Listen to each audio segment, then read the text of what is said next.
put a smile on your face when you're moving from place to place. Good morning, good morning, morning, good morning, morning.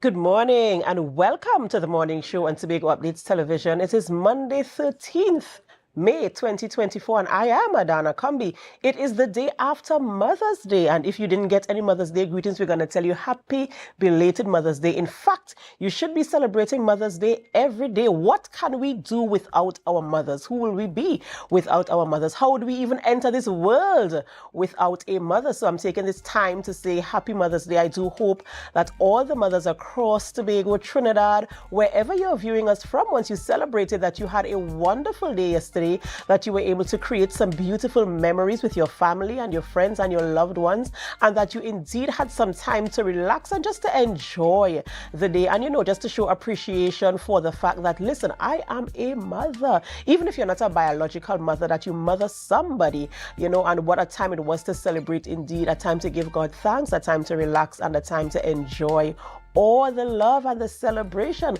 We really want to know what some of you did over the weekend. There were so many things happening, so many concerts to celebrate mothers happening across the island of Tobago. So don't be shy. Drop it in our comments and let us know what's been happening with you over the weekend.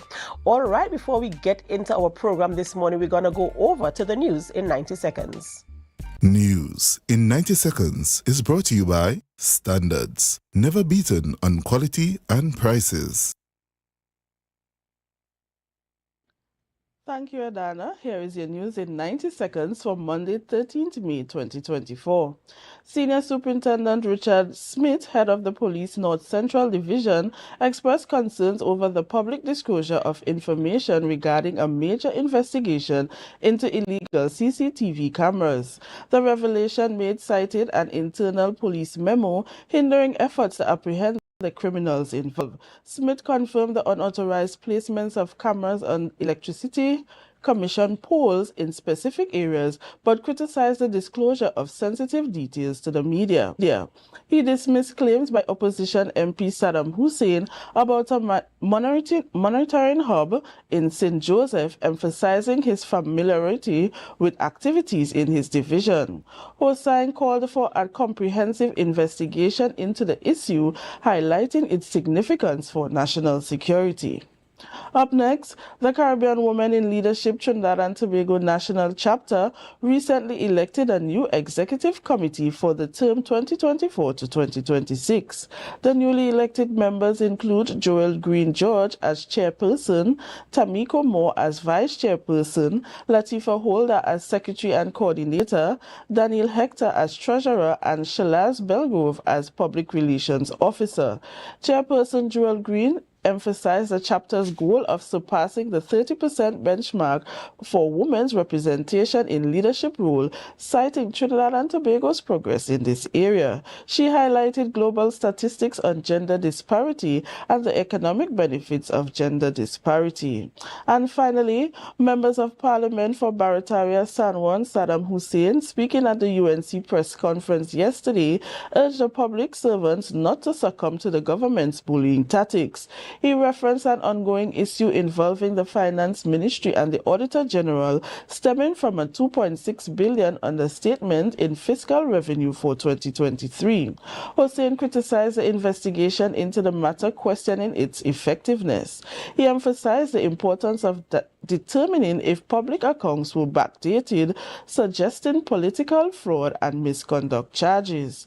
Hussein warned public servants against yielding to government pressure and criticized attempts to use parliamentary privilege to target officials. And that was your news in 90 seconds. Life is good with Zero. Zero interest for 6 months. Zero down payments. Zero stress payment plan. That's right. With Standards, my terms, we are putting the power of zero in your hands. Now, you can get that new sectional, fridge, stove, or TV for zero down. Pay zero interest later and enjoy a zero stress payment plan plus quick approval within 48 hours. Standards, never beaten on quality and prices. Thank you there, Bianna, for that news in 90 seconds. And of course, coming out of Mother's Day, I must ask you, what was your day like yesterday? How did you celebrate? I know you're not a biological mom. I'm sure there are young people who look up to you. And of course, you have a mom. And, what was the day like for you? And what stood out most about yesterday for you? Well, yesterday was much more of a relaxing one, though I took out my mom for lunch yesterday. She was a bit grateful for that. And I was privileged to listen to a program on Facebook. It's called Iron Dependency, and it was featuring mothers within the prison system, right? And one person that stood out, they featured a Tobago mom. Yes. And it was a bit touching to see that after 5 years her son and herself was incarcerated, and they didn't see each other for at least 5 years. And that Maximum Rise Prison, they launched a YouTube page, and they got the privilege to see one another face to face and have a conversation. That was a bit touching. That was very touching. Yes. I didn't see the entire video, but based on the comments that we were receiving, I realized that of course it was very, very touching, and I expect that it would be. And it was so amazing to see the support that came, especially from the Tobago community, continuing to encourage them and to give them that kind of love and as the encouragement with hope for a brighter future. So that was really amazing for me as well. Yes. And kudos to the Mr. Ramota is his name, who is in charge of the prison system. He is doing a wonderful job in terms of, allowing these inmates to showcase their talent in terms of doing different programs. And that was one of the programs, that the prisoners normally do. Yeah, and I understand also, listening to that same interview with Empress, that she was talking about being able to paint and cook and participate in some of, the events and the activities that take place there in the prison. So that is really good for giving them that opportunity, at least to maintain that measure of humanity. Yes, and the mental state as that's well. That's right. So we really appreciate that. And, we just continue to encourage them to, live the best as they can while they're in that situation. All right, ladies and gentlemen, as I said, it's a beautiful Monday morning. Thank you so much, Bianna. It's a beautiful Monday morning, and we're going to get on with our program. But of course, we have to say happy birthday to quite a few people. So we're going on over to our birthday segment.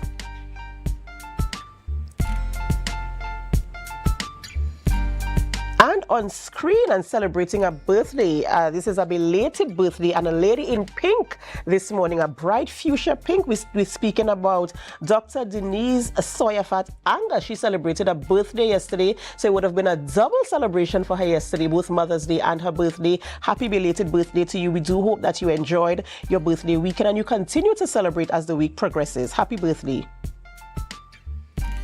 Next, and on the screen, we have Rondell George, also known as Wiggy. He's celebrating a birthday, and we want to say happy birthday to you, coming to you from all of us here at Tobago Updates Television, including Mr. Wood. So happy birthday to you, Rondell George.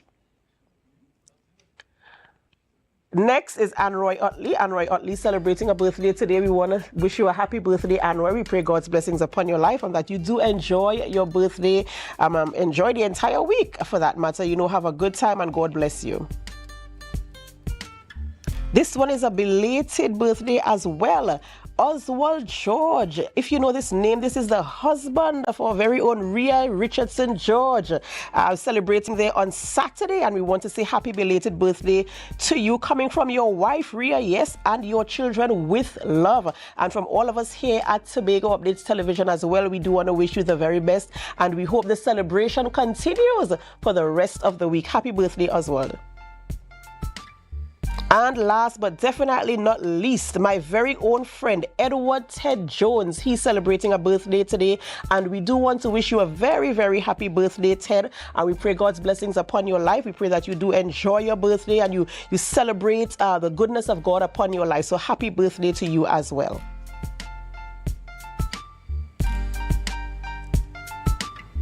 All right, ladies and gentlemen, this morning I just want to take a time to say good morning to all of you who are viewing us on our live streams, whether you're viewing on Facebook Live, on our YouTube Live, or even on Amplia 102. Good morning. Happy Monday morning to you. And I do hope that this week starts off well and it ends well for you as well. And we always want to say thank you for always choosing us and for making us the #1 morning show here in Tobago. And you might be wondering, who are we having conversations with? What is the conversation going to be like? What are we talking about this morning? Well, I'll tell you. This morning we speak with Assemblyman Sonny Craig. He's the Assistant Secretary of Health, Wellness and Social Protection, and we're speaking about a health fair outreach. We also speak with Inspector Fraser Ramsey of the TTPS as they bring the weekly updates for us with things happening in Tobago over the past week and weekend. And then we round our conversations up by speaking with Stephen J. H. Isaac, President of Trinbago Progressive Association of the USA Incorporated. And they're speaking about the 11th medical mission trip to Trinidad and Tobago. So that's what our conversation is going to be like this morning on the program. And of course, we hope that you stay with us from the beginning all the way to the end. And before we get into those conversations, we have to take a short break, and we invite you to help us share the live, share the live, share the live. We'll be right back.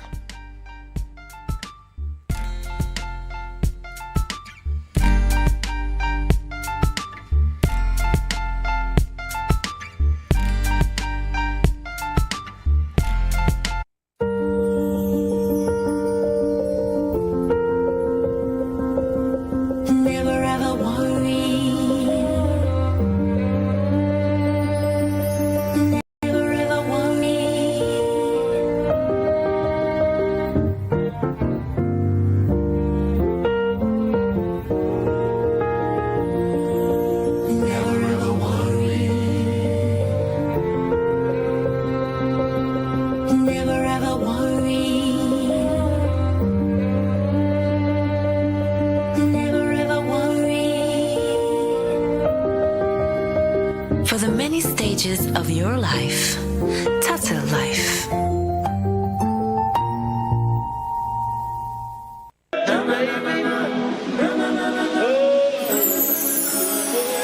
I can't live without you, I can't be without you for too long. Cause when I'm around you, I feel like the heavens has come down. I feel it in my soul every time we on the road is a miracle.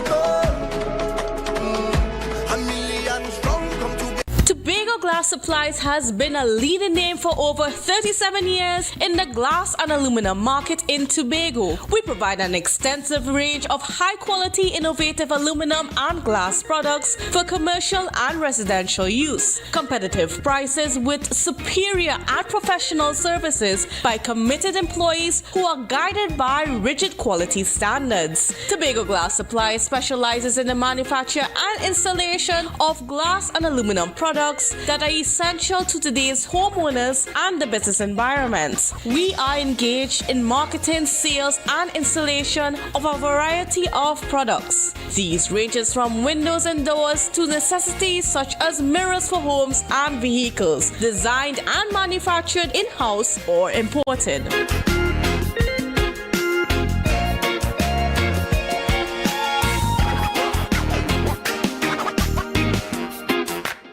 The best place to stay in Tobago is at Thorn's Place, with rates starting as low as 200 TT. Call or WhatsApp 745-7306 or 682-8676. We are located uptown Scarborough, 5 minutes away from the port. Remember, at Thorn's Place, our aim is to make your stay safe and affordable.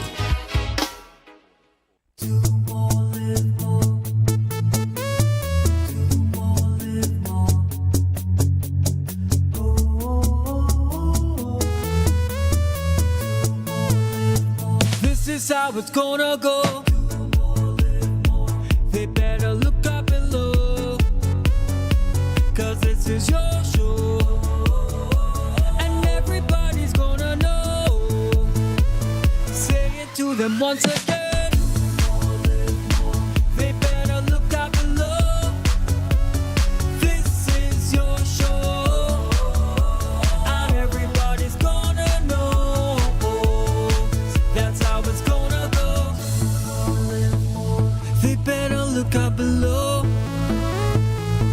'cause this is your show. More, live more.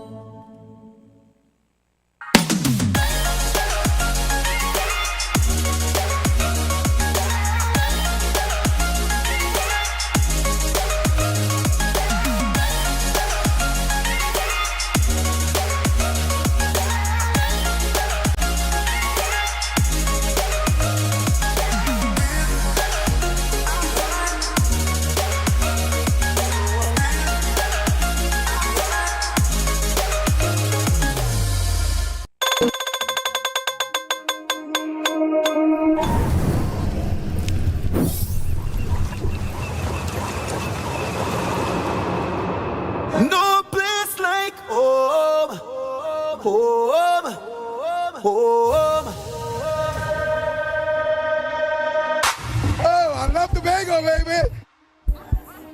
When we outside, it's an ocean of love. All that we align to the stars up above. Let we dance now, take a chance now with me. And we go jump till morning. Look, the moon gone sleeping. Tell them we not leaving. Till the last drop of bacchanal is madness in the capital. So I feel like I run in town again. Jump and shake the ground again. We with all my friends and them. No place like home. Home.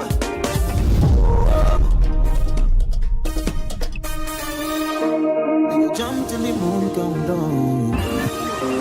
It's we who the stars shine on. Play a mass and break away.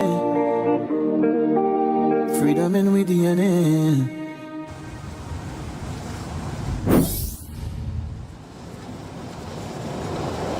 At JK Tech, we bring technology to your doorstep. From cutting-edge laptops to reliable printers, we've got it all. Nationwide delivery and a new website for easy online ordering. JK Tech is your one-stop shop for your electronics and computer needs. Carrying top brands such as Acer, Samsung, HP, and much more. Follow us on Facebook and Instagram at JK Tech TT or visit jktech.com. Quality tech is just a click away. JK Tech. Evaluate your shopping experience, your tech, your way. Call or WhatsApp 383-2651. Shop smart, shop JK Tech. She ride the wave, come jumping in, John funny that she want your money mean. Don't need your love, that I cost me fi pay. Like King Solomon, a bag a girl to me name. Every girl rock out, Lord, rock out. Me say hot girl, understand your time fi step out. Big bumper girl, your time fi get scrub out. Hand on your knee, you treat a girl and your body. And every girl I get wild out tonight. Wild party in my out tonight. If she suck me a fine out tonight. I even know what a wild out tonight. Out the blue light, fi a try out the back. Coconut's Cafe, the buffet restaurant that specializes in all your tasty local dishes. For breakfast and for lunch. Breakfast includes coconut bake and sada roti, served with chokers, buljoil, and sausages in tomato sauce. Not forgetting beef and cheese pies, shepherd's pie, macaroni pie, and rice in various styles. Meat served in a variety of flavors, garden salads, and pasta salads. All this accompanied by fruit juices, coconut water, your choice of a great combination to appease your taste buds. So call us today to order, as we are here to accommodate your busy schedules or if you are having a cooking day off.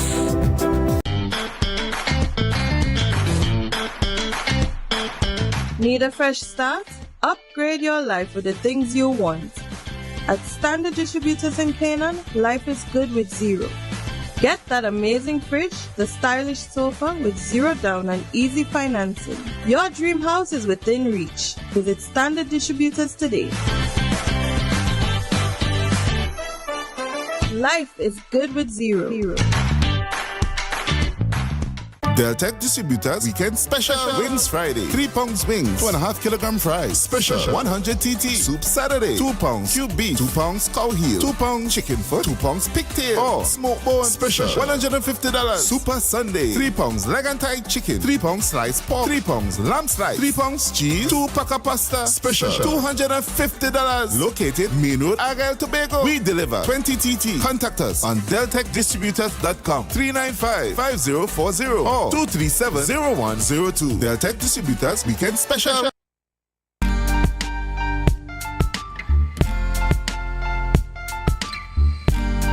Put a smile on your face when you're moving from place to place. Good morning, good morning, morning, good morning, morning.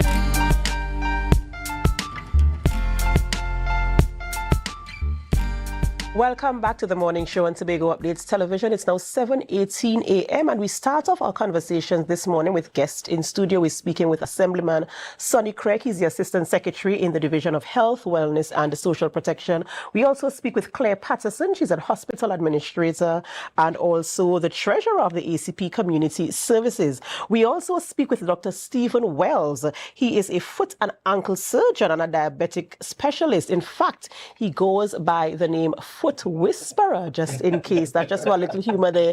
So welcome, guys, to our program this morning. Today we're speaking about the 11th medical mission trip to Trinidad and Tobago. So we're going to get the conversation started.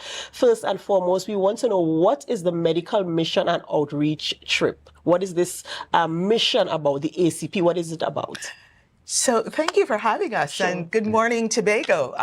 This is the first effort of its kind where APC, Action Performance Commitment, has teamed up with Trinbago Progressive Association to do a medical mission. And we will be in the Twin Islands, Trinidad and Tobago. But because we have these passionate Tobagonians on our team, we're starting here. Awesome. So you're going to be the flagship of this effort. And huge thanks to the Honorable Assembly Member Sonny Craig, who has just been tremendous in bringing this together. And of course, we have our Tobagonians, Ms. Angela Cooper. Big thanks to Angela, who's a member of the team, and also our lead, Mr. Stephen Isaac, who I'm told is going to be on later, as well as Sylvan Henry. So it's a big Tobago thing, right? Right. And the accents. I'm Guyanese. So we're just humble servants here to serve the community, provide education. The leaders of our group are Dr. Daniel Beckles. He's out of Texas and a cardiothoracic surgeon, and Dr. Janice Emmanuel McLean, just a cool sister who is a doctor of naturopathic medicine. Right, so you mentioned so many different categories of medical treatments, right? We started off by saying you're a foot whisperer, diabetic specialist, and now we're talking about different categories of medical practitioners. Yes. So what are some of the services that people will be exposed to, even if it's just about the public education about it? What kind of services are we talking about? Sure. So the services are, we're here to teach and pass the knowledge along. And we're also here to screen. So some of the services that are going to be provided starting tomorrow in Bon Accord, we will have diabetes, hypertension. Of course, Dr. Wells will do his assessments for diabetic foot exams. We'll do body mass index, a lot of health and wellness coaching. We've got a holistic health coach who's coming. And, you know, everybody takes some bush medicine. And so we'll try to bring it together and keep it real because, you know, we leave and life goes on. And so that's a huge part of what are the services that we'll offer. And the week culminates on a Saturday. We have a health expo and conference at Goodwood. I'll get it right by Saturday. Yeah, and we're just so excited that other members, dentists and a pediatrician, will be joining us as well. Yeah. Awesome. And as you mentioned on Saturday, I must mention that the program is for the entire week. Yes. Starting from, well, this evening, but primarily tomorrow. So you're having events from Bonaccord, Fairfield Complex, Roxborough. Yes. So you span the breadth of Tobago in terms of doing the public education and the teaching and the exposing persons to the different types of services that are being, that are going to be taught throughout this session. Mr. Craig, what I want to find out is in terms of the partnership, what was the advent or the genesis of the partnership or the importance of bringing this team to Tobago for the Tobago people? Well, I work in the Division of Health, and no question as to the quality of service that you could get in Tobago. But in the field of medicine, we can limit ourselves basically to just the basic understandings we might have here on the island. And to have this wealth of knowledge and experience available, and to have the willingness to serve and the willingness to partner, I thought it prudent that they should come here. Of course, the leader of the group, as I know her, is Miss Cooper, Miss Angela Cooper. And just to put things in perspective, those of us who travel to the States every year for Tobago Day celebrations, that's the live wire behind it. Live wire behind Tobago Day. So she is that passionate about Tobago. And in conversation, we decided we must do this together. And here we are. So there's no limit on persons learning about their health and managing themselves. I always say leadership begins with self. That's right. And you cannot do the job you ought to do with a broken body. And so we need to do what we have to do to get ourselves in pink form of health. I mean, even when you find a critical concern in your own being, you seek a second and a third opinion. So it doesn't hurt to have all the information, and when you're well informed, you make your decision. So here we are. Awesome. So how do persons access or participate in the rollout of events that you have for the week across the island of Tobago? You just come by. I mean, once you see the ad resonates with you, basically where you're living, proximity, it's much easier for you. The one at Bonaccord tomorrow is going to be catering for persons on that side of the island, basically. So we have villages from Buku, Monturving, Bethel, all those areas. The ads are out there. It's been advertised on the rooftop of one of the ad cars out there going around yesterday and today. So once it fits into the proximity or where you are based, you are welcome to come by, and the big word is free. That's right. Of course, very important, very key to note. And so it's open to the general public, and the clinics are open from 9 a.m. to 5 p.m. in every area that you attend. Ours will be 8 to 4 tomorrow. 8 to 4, okay. Yes. Let me just run through quickly for our viewers. So they're at Bonaccord Community Center tomorrow from 8 to 4. Yes. And then Fairfield Complex on Wednesday from 9 to 5. And then Thursday they go to Roxborough Health Center. And it seems also Friday, Roxborough Health Center as well. So they'll be spending 2 days there and then culminate in Goodwood Secondary School. So you are all welcome to go out to the events and just to get the education, to get the knowledge. As Claire said, there might be some screenings. So you might get some information about your personal that you were unaware of. And I'm seeing things like podiatry and different types of medical services as well. So it will be quite interesting to know, sometimes we want a specific type of service and we can't find it, and especially podiatry. I know for certain, I've heard quite a few people ask about that, so that would be interested for persons to go out and attend. So, Dr. Wells, tell us about, I see you have a nice display here, so tell us about this display. Well, we have some gifts for the Tobago community. We are donating 40 pairs of diabetic sneakers and shoes with inserts, and we want to make sure that patients or people who have diabetes have the proper foot care. I'm not sure if you're aware, but every 30 seconds in the world, a limb is amputated. So amputations are a very big part of diabetes, and unfortunately, a lot of people are not aware of why their foot is going to be amputated. They're not aware of the signs. So I'll be doing some screenings, and I'm what they call a limb protection specialist, right? So I'm very aware of the fact that in places in the Caribbean, no one is protecting the limb. What I say by that is that there should be a surveillance and awareness, both with patients and doctors, but in many cases there's not. So I'm someone to sound the alarm and to do the screening and to actually preserve the lives of, in this case, Tobagonians.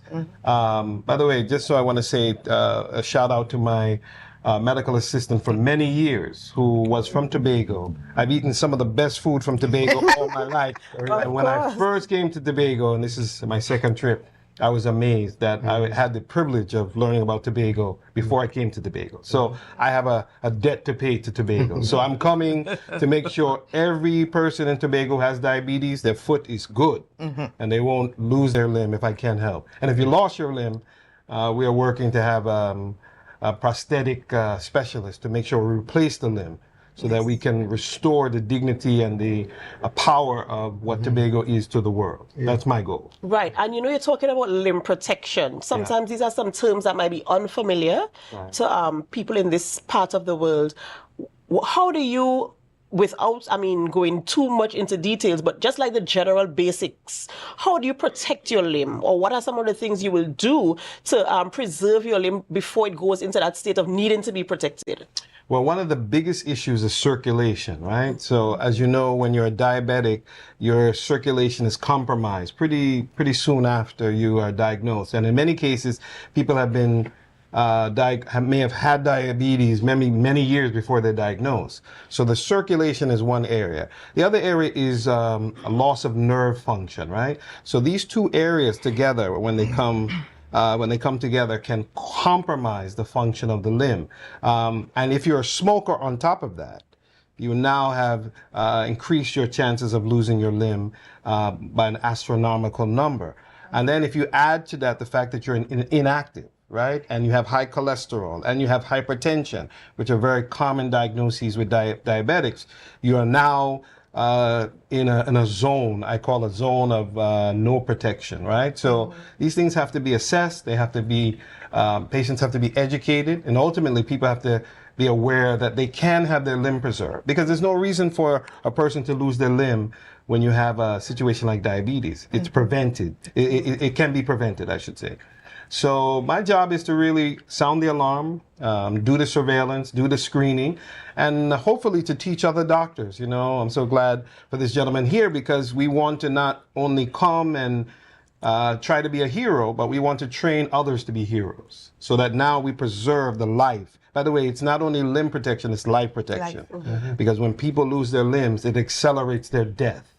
So we are trying to let people in Tobago live longer, live healthier, and just have a very productive life. That's what God desires for us, to be fruitful and multiply. That's part of it. Huh?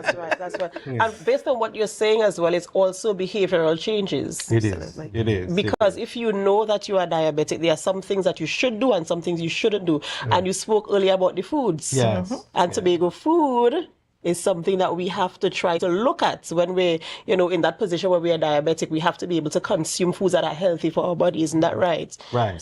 And well, there's one other thing too. Diabetes is, it has two phases. Most people are only familiar with one. We talk about type 1 and type 2 diabetes, but there's a whole section to diabetes people have no awareness of. For instance, are you aware that diabetes affects the bone? In very dramatic ways. And most people are not familiar with this, and they need to understand that you can have arthritic conditions associated with diabetes, along with the fact that you have over 50 subtypes of diabetes. So it's not just type 1 and 2. So most of the time it's education, information, and empowerment. I think that's what we're after. So that no one has to train you about diabetes, you can train yourself. That's right. So it's important for, communities around to be able to come out to the meetings that are being held. Look for the one that's closest to where you are. It is free of charge, and most days they are 9 to 5, except for tomorrow is 8 to 4 at the Bonaccord Community Center. So go out, get the information. The specialists and the professionals will be there. You can ask the questions. Opportunities for screening is also available, so you can go out there and get it done. Remember, it's free of charge and it's a collaborative effort as well. Mr. Craig, in closing, is there anything else you want to share with our public? Well, I think you did it beautifully in your last entry. We really want you to come out. You can't lose by gaining this knowledge and gaining this experience.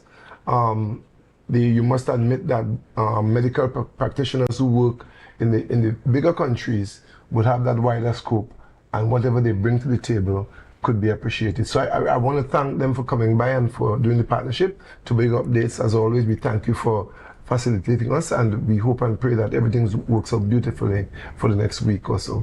Yeah. All right, ladies and gentlemen, thank you so much for staying with us. We've been speaking with Assemblyman Sonny Craig, Assistant Secretary in the Division of Health, Wellness and Social Protection, Claire Patterson, Hospital Administrator and Treasurer of ACP Community Services, and also Dr. Stephen Wells, Foot and Ankle Surgeon and a diabetic specialist. Just look out for the ads and, as I said, participate in the events that are closest to you. We have to go for a short break before we continue conversations this morning in studio with our guest. And before we go, of course, we invite you to help us share the live, share the live, share the live. We'll be right back.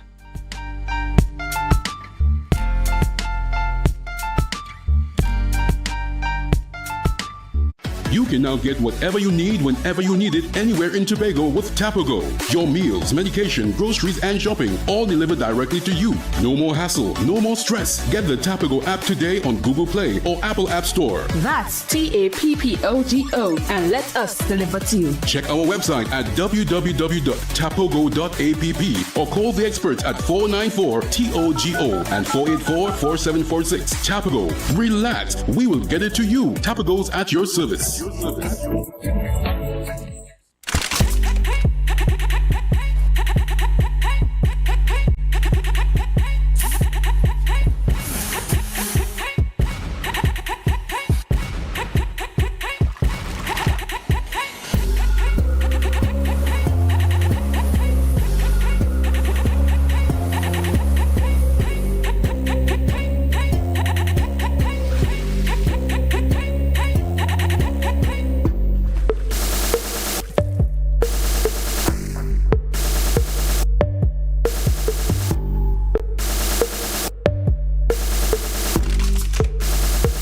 MI4 Security Services Company is the most advanced security service in Tobago. Ask about our cash and transit service. It's safe, risk-free, reliable, and timely.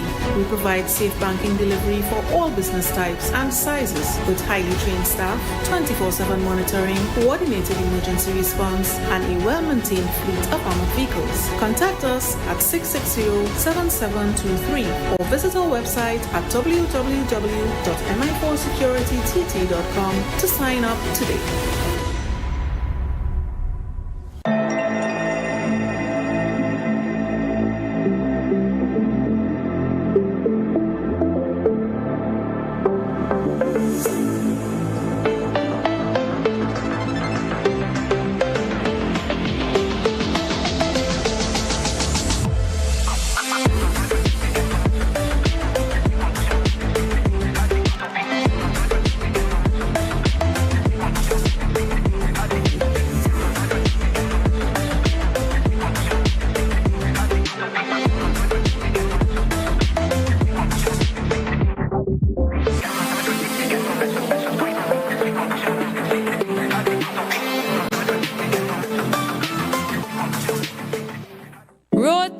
Mouth-watering fries, salads, combos, and specials galore. Feeling for something to eat? Come and see. Our rotisserie is seasoned to the T. Kicking chicken, masala, and jerk roast. Crispy fries made from scratch. Who do you know can't beat that? Or salads freshly cut and packed. When you taste it, you'll be wanting to come back. So come check us out on number 2 Robinson Street, Uptown Scarborough, Tobago. We open on Saturday nights from 7:30 to 11:30 p.m. Monday to Thursday, we're open from 10 a.m. to 9:30 p.m. and on Friday, 10 a.m. to 4:30 p.m. Contact us at 772-7443 and all social media handles at The Rotisserie Factory.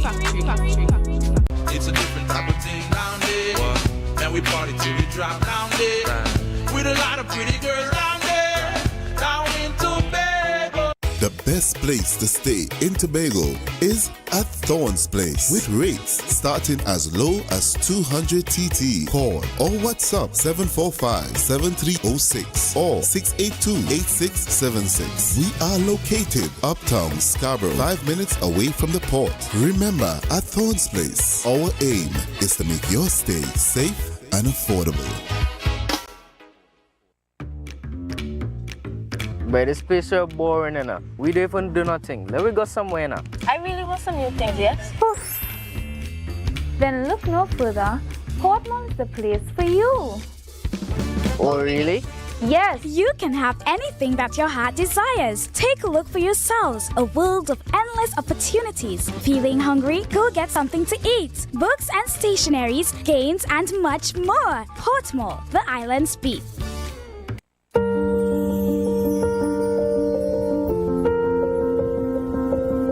Never ever worry. Never ever worry.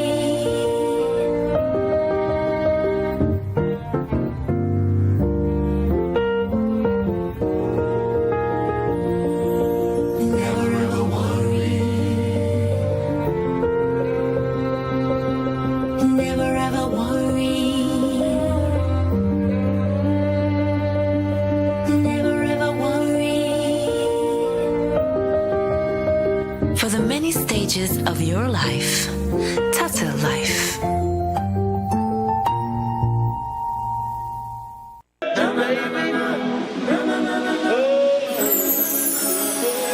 I can't live without you, I can't be without you for too long. Cause when I'm around you, I feel like the heavens is coming down. I feel it in my soul every time we on the road, it's a miracle.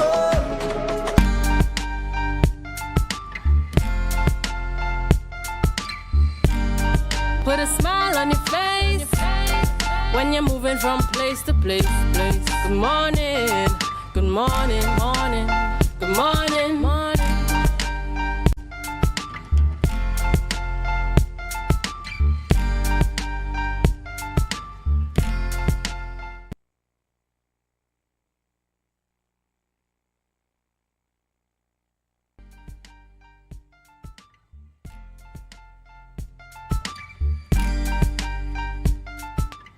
Welcome back to the morning show on Tobago Updates Television. It's 7:39 a.m. So if you're getting to work for 8 a.m., you have just about 21 minutes to drop the children off and to get yourself safely. Remember to drive safely on the nation's roads and consider other drivers as well. Viewers, we continue conversations this morning in studio, and we are speaking with Dr. Stephen J.H. Isaac. He's the president of the Trinbago Progressive Association of the USA. And we're also speaking with Dr. Anthony Rayborn, PhD, ND, and MDiv, and we're continuing this conversation about the 11th medical mission trip to Trinidad and Tobago, primarily because it is a very important one, and also to get the information, to get the knowledge, and to encourage you, our viewers, to participate in this event. Good morning, gentlemen, and welcome. Good morning. It's nice to be here. It's a pleasure to be here. Thank you for joining us this morning. So we're going to get straight on into the conversation with you, Stephen, president of the Trinbago Progressive Association. Tell us a little bit about this organization. Okay, Trinbago Progressive Organization was actually formed in 1989 by Dr. George Oliver Phillips.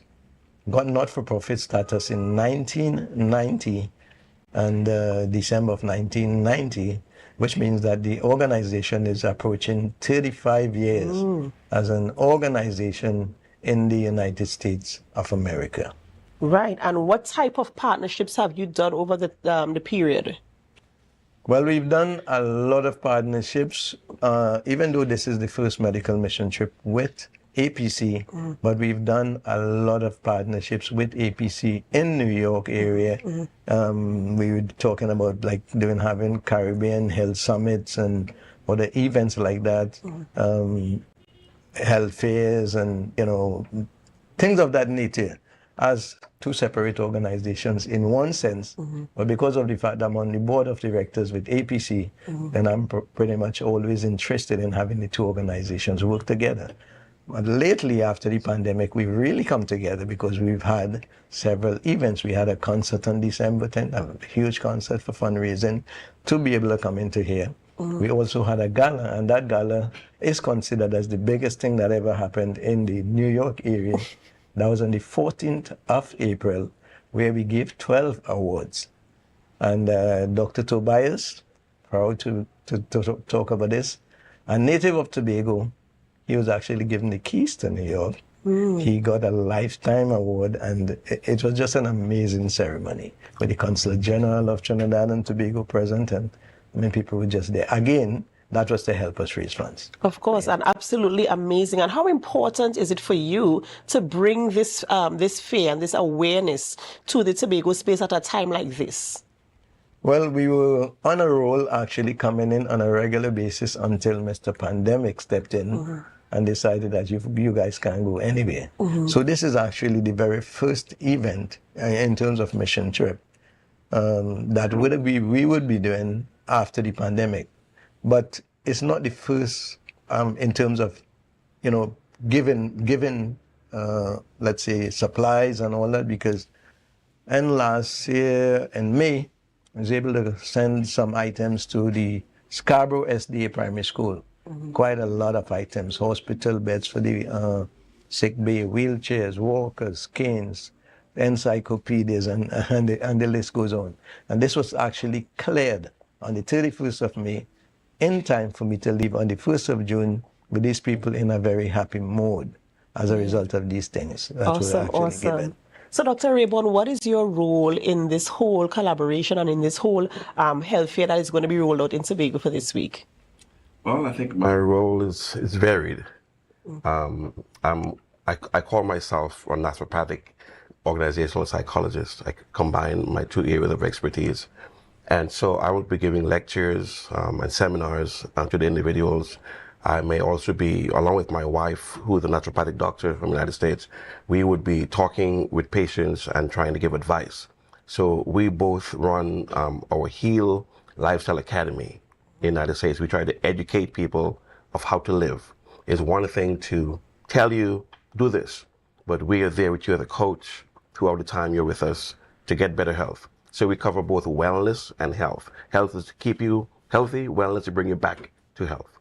Awesome. And so this will be rolled out during this week while the caravan is here in Tobago. As you mentioned in the previous interview, these men are also part of that.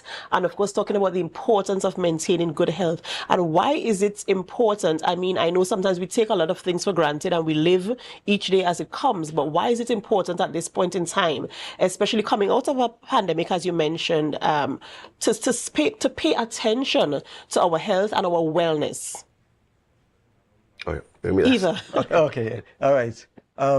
There are some articles that we saw recently that got my attention. As a person who's been teaching diabetes classes in New York, I do that too.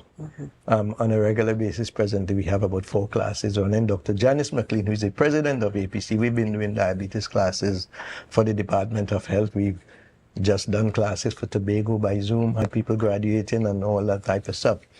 But we understand that in an article recently, we saw that Trinidad and Tobago, in a research that was done, I think it was by the World Health Organization. World Health Day. Right. The 3rd fattest country on the globe. I mean, this is really not something that we would want to be proud about. And then I heard Mr. Dale Singh in an interview recently talking about the detriment of the food that people are actually using, and that really got my attention too. So we set out, and hence the reason I have an organization too, Isa for Health Ministries, and we had a pre-mission trip program at the Mount St. Joseph and the Adventist Church where I was born, actually, on the compound right there. And we had that on Saturday, an all-day symposium where we provided food for over 300 people just to show how you should eat, what you should eat, and how important it is to eat. So I will just turn to Doc. Yeah, I have a bias for what I'm doing. I was born in Trinidad, and I don't consider myself a Trinidadian. consider myself a trained Bagonian. And in 2005, BC before children, my wife and I came for our honeymoon, and we spent about 3 weeks in Charlottesville, climbing in Parrot Bay. And so I love Tobago. I have a lot of friends and family over here. But my mother died at the age of 57. I'm 55, from diabetes. My eldest sister at the age of 47. And I have lots of friends and family who have contracted the disease. So while it's wonderful what Dr. Wells is doing to try to prolong the life, we are trying to prevent and probably reverse diabetes, because it's a really, really dangerous disease to have. But it's a disease that is caused by our diet. And the first 3 letters in the word diet is die. And many of us are dying because of our diet that we're eating. And the minister was bold. He called out a number of food industries that is killing the Trinidad and Tobago. And it's because, we're trying to eat the American diet, and then we get the American diseases. So we're here to educate and hopefully help somebody to come back to the soil, eat the dasheen and the yam and the grape bananas. Hearing that Trinidad and Tobago is the third, as you said, the third fattest country on the globe is very alarming. It is. It is extremely alarming, and alert bells should be ringing. Oh my goodness. And so it is important, and I appreciate the fact that you're having this education. What it will take is a behavioral change, a cultural change. And as you mentioned, that Minister Dayal Singh spoke about this, and that he called out some of these industries. The conversation now will have to be with the policymakers. So I'm hoping we have a conversation with them as well in terms of how they regulate, and it can be done because it's been done in other countries, so it can be done. And so, of course, you mentioned that you distributed over 300 lunches a couple of weeks ago Saturday, in fact. Yeah, we had in Tobago here. And so, it really is about learning a new way, changing your habits and learning something new.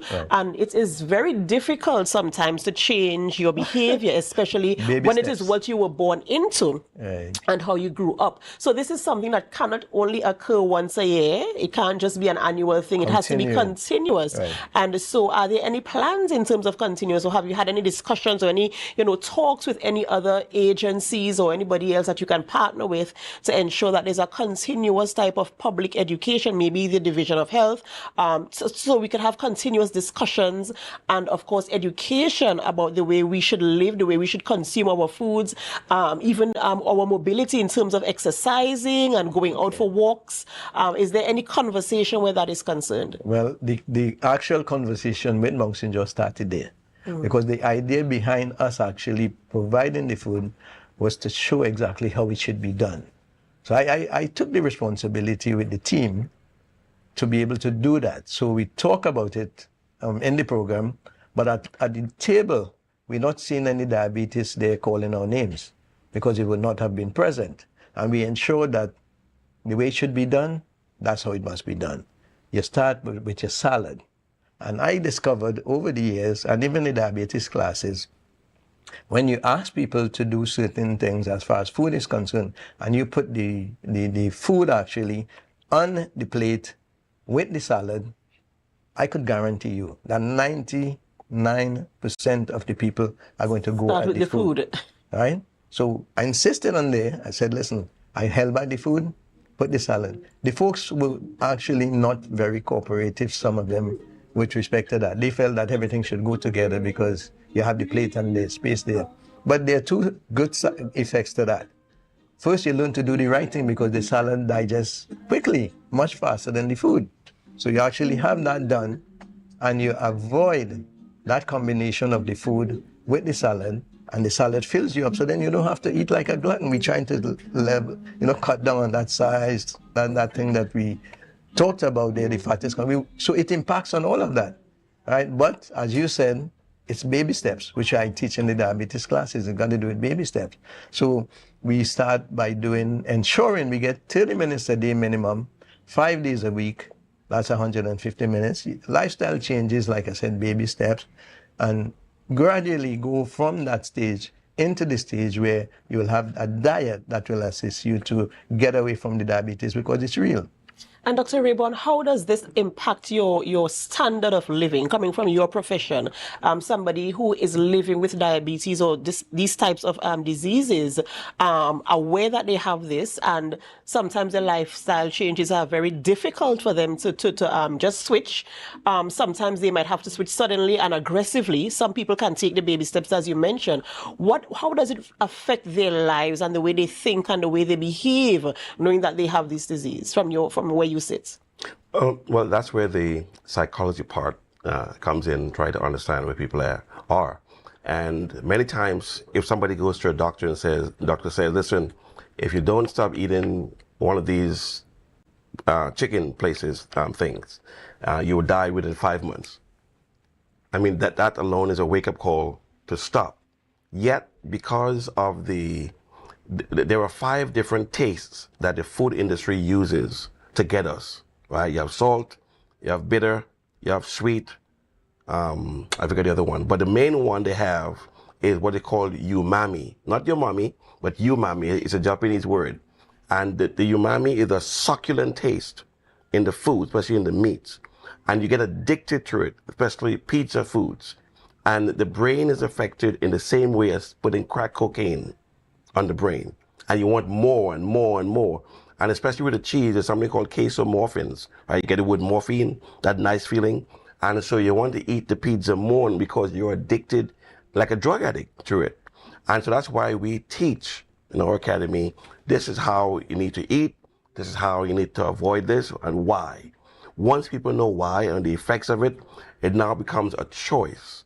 And like we said before, it's baby steps, it's building. So we teach people how to make butter, from cornmeal, coconut milk, water, salt. And the butter is yellow, tastes like butter without the guilt. How to make cheese, And so it's not just saying don't do this, but here the replacement. You're not going to lose anything except your life if you keep going down that road.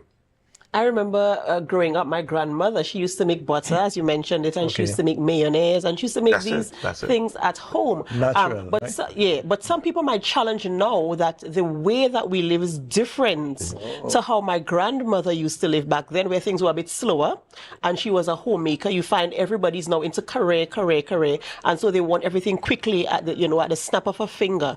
They want everything to be accessible, and this is probably why they indulge in some of these types of, types of food. So how do you encourage them to take the time out, whether to learn how to make the stuff themselves or how to invest in getting things that are natural and more healthy for them, rather than engaging in the eating the unhealthy types of food? I'm glad you went there. In Genesis 1:29. Now we are fearfully and wonderfully made as human beings, right? All that is required is that we get optimal nutrition. How do we get optimal nutrition? Go to Genesis 1:29, where we talk about the seed nutrition, where the seeds are actually 20 to 30 times more potent. I'm here this morning. What breakfast did I take? I had a pack of rain sole. 1 pack, 2 ounces, that contains black cumin seed, Chardonnay grape seed, black raspberry, right? And guess what? D-ribose, which is a naturally occurring sugar, in that combination happens to be one of the most powerful nutrition. 1 pack of that is what I had this morning. And I don't even really need to use anything again for the day. These are available in the United States, not here. So it's on the go. I just stick that in my pocket. I could hold 3 of them in here. Some of the other products here. And I'm on the road and I'm getting nutrition. But I'm getting nutrition directly from the seeds, where we have the 3 main ingredients, the endosperm, the bran, and the germ, which comprises the seed. What could be more powerful than that combination or other combination of seeds? And everything in that arena with that company has to do with things like those, with the vitamin D3, which is pretty much a hormone. So we do have, and hence the reason I had some conversations in Trinidad with one of our doctors there who is in that field, and we're going to be having some health fairs in person when we get to Trinidad, dealing with these things that would probably help us to be able to have these things available and take away those excuses that people would have about those things. Because then you don't need to use these other crazy things in order to get the benefits. You see, the key thing you mentioned is that it's available in the US and it's not available here. So we have to find alternatives that people can use here. And I suppose that will be part of the conversation as well. You mentioned earlier that we should go back to the roots where we eat dashins and we eat the green bananas and stuff like that. So I suppose that will be part of the conversation as well as you guide people into how do we eat healthily. Show them the way. So that we can maintain a good measure of health, so that we can enjoy our children, our grandchildren, so we can run around with them and live healthy lives, live long enough to enjoy the people who are around us and the things that we have been blessed with. Ladies and gentlemen, this morning I've been speaking with Stephen Isaac, President of the Trinbago Progressive Association of the USA, and also Dr. Anthony Rayborn, and as we speak about that mission trip to Tobago, where there will be a lot of public education in terms of how do we preserve our lives for our health and our wellness as well. So if you are in any of the areas where this program will be rolled out, it is free of charge, 9 a.m. to 5 p.m. each day. So go out there, get the information, get the knowledge, get the screening, and take the necessary steps to make those life changes that will, of course, improve your general health and wellness. This is where we end the morning show on Tobago Updates Television, but we don't end our programming here. We head on over to GMT this morning, so we do hope that you stay with us. And as you stay with us, of course, we invite you to share the live, share the live, share the live.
That was a production of the Department of Information, Office of the Chief Secretary, Tobago House of Assembly.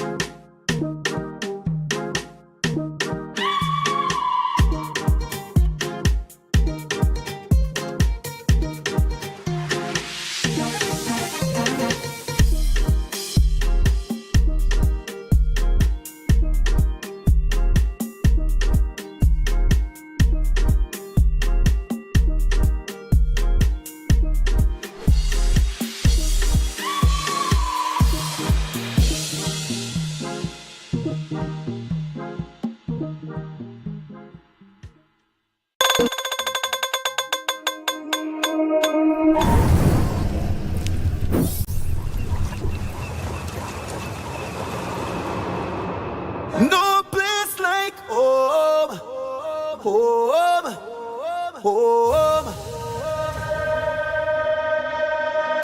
Oh, I love Tobago, baby. When we outside, it's an ocean of love. All that we align to the stars up above. Let we dance now, take a chance now with me. And we go jump till morning. Look, the moon don't sleeping. Tell them we not leaving. Till the last drop of bacchanal is madness in the capital. So I feel like I'm running tongue again. Jump and shake the ground again. Wave with all my friends and them. No place like home. Home. Home. It's a different type of thing down there. And we party till we drop down there. With a lot of pretty girls down there. Down in Tobago. Yeah. Hey. Tobago updates. Good morning, Tobago.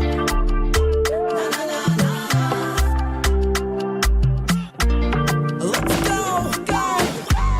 It's a brand new morning. Rise up to a brand new dawning. As the passion start to rise, the energy fill the skies.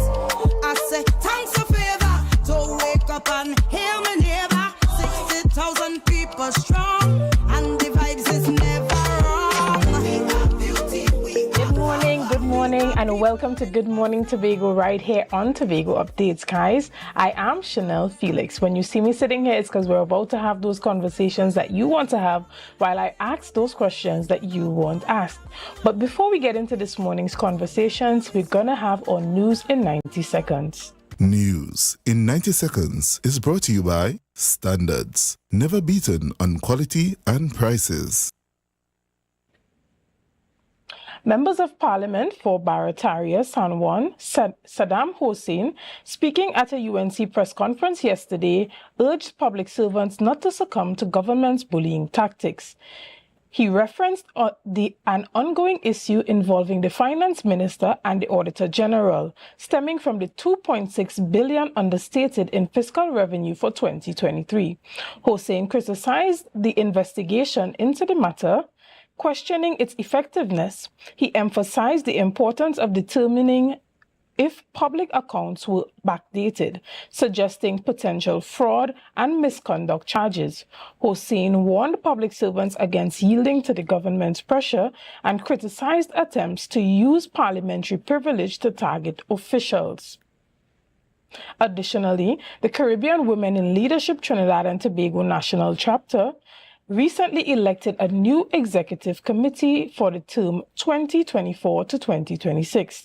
The newly elected members included Joelle Green George as chairperson, Tamiko Moore, and vice chairperson Latifa Holder as secretary coordinator, Danielle Taylor as treasurer, and Shaliza Belgrove as Public Relations Officer. Chairperson Joelle Green George emphasized the chapter's goal to surpass the 30% benchmark for women's representation in leadership roles. cited in Trinidad and Tobago's progress in this area. She also highlighted global statistics on gender disparity and the economic benefits of gender parity. And finally, the senior superintendent, Richard Smith, head of the Police North Central Division, expressed concerns over the public disclosure of information regarding a major investigation into illegal CCTV cameras. The revelation made cited an internal police memo hindering efforts to apprehend the criminals involved. Smith confirmed the unauthorized placement of cameras on TT Electricity Commission lighting poles in specific areas, but criticized the disclosure for sensitive details to the media. He dismissed claims by the opposition MP Saddam Hussein about a monitoring hub in St. Joseph, emphasizing his familiarity with activities in his division. Hussein called for a comprehensive investigation into the issue, highlighting its significance for national security. And that was your news in 90 seconds. Life is good with zero interest for 6 months, zero down payments, zero stress payment plan. That's right. With Standards My Terms, we are putting the power of zero in your hands. Now, you can get that new sectional, fridge, stove, or TV for zero down. Pay zero interest later and enjoy a zero stress payment plan plus quick approval within 48 hours. Standards, never beaten on quality and prices.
For the many stages of your life, Tata Life.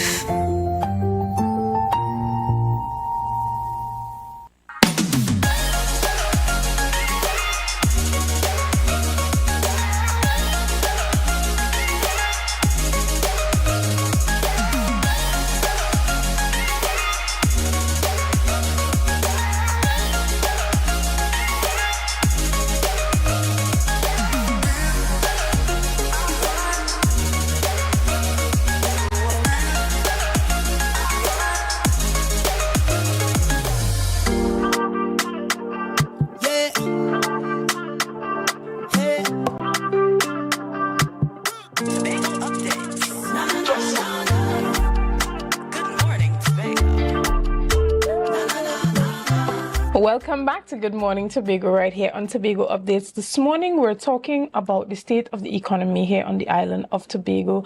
And to have that conversation with me this morning, I have the pleasure and the privilege of sitting with economist Dr. Ralph Henry. Good morning, sir, and how are you? I'm fine. A very humble guy indeed. Now, you have been doing a lot of work in Tobago where economics is concerned, specifically on a comprehensive economic development plan. And if we have listened enough to Dr. Vanas James, we would know that this is something that he has continuously advocated for, stating that it is important for any government to have an economic development plan. So talk to us a bit about some of the work that you have been doing on this. Well, back in the first decade of the 21st century, I was involved in preparing a comprehensive economic development plan for Tobago. And at that time, the Secretary for Finance was Dr. Anselm London. And that plan was to some extent implemented, but was not, some of the conditions, some of the objectives, some of the goals were not fulfilled. And we were invited to do a review of the plan, which we did towards the end of that decade, the first decade of the 21st century.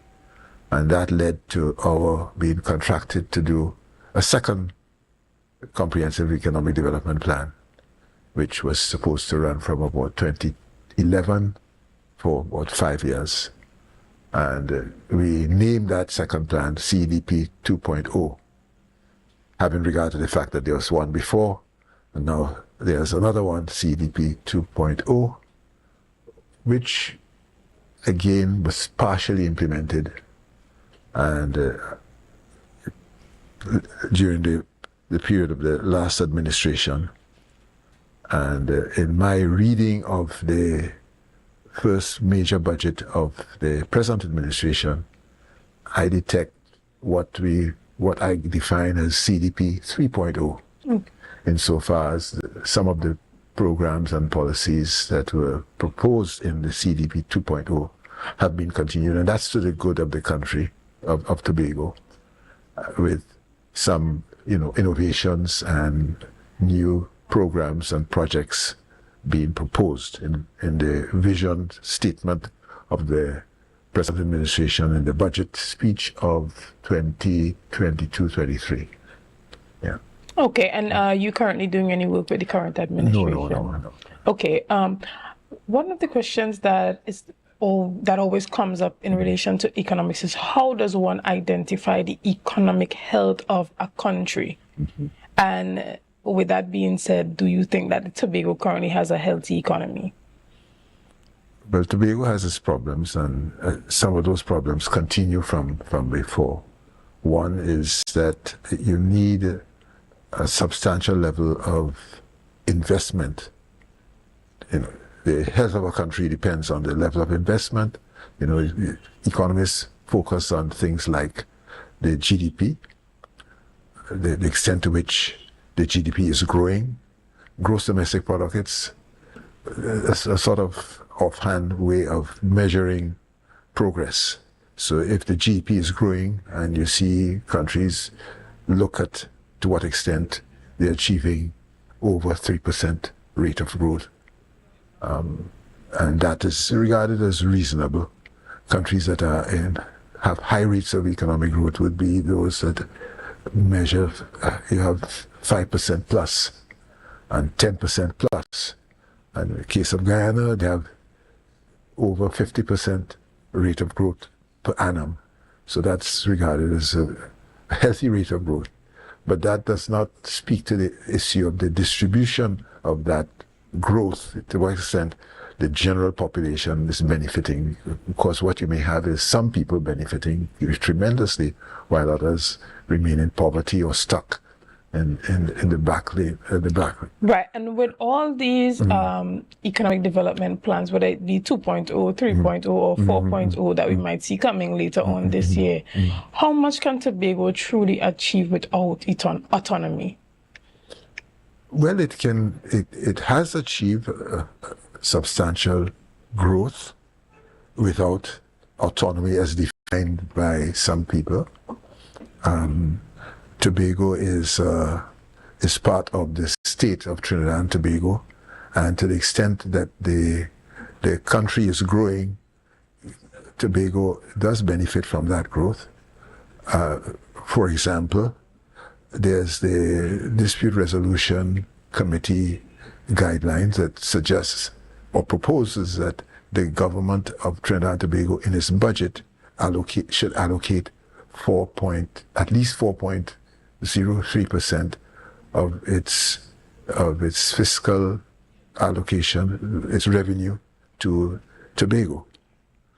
That allows, if the economy of Trinidad and Tobago is growing substantially and the government is allocating from its revenue, because as the economy grows, the government is likely to find that there are more resources to the state, and if 4.03% of that growth is allocated to Tobago, it means that Tobago can grow.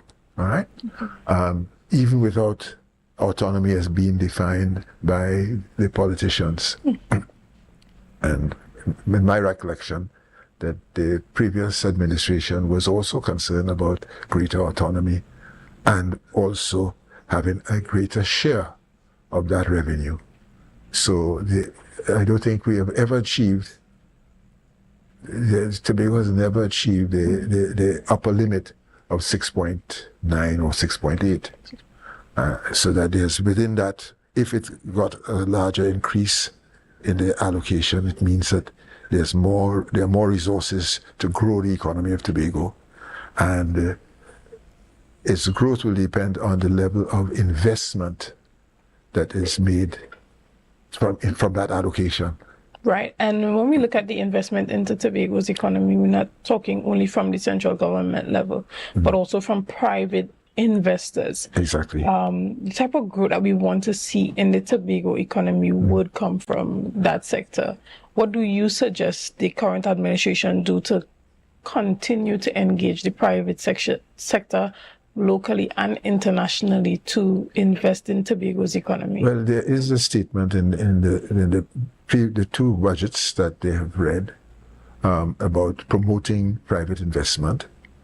But, you need some level of public investment to trigger and to encourage and to what economists call crowd in private investment.